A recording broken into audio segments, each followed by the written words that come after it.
nila sa Facebook. Fan mail ni Grace Buela. Ate Uge, paano ba malalaman na may forever talaga para sa'yo? Paano nga ba? Naglalaro ka ba ng Pokemon Go?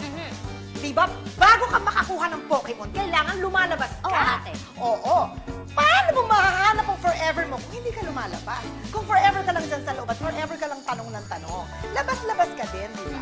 Lalo na pag nagkaroon ng forever to si Divine. Sigurado may forever tayong lahat. May forever ka ba? Hindi ko sure, ate. Anyway, hanggang sa susunod, ito ang Ikaw at Hindi Uge! Magbabalik at... Okay!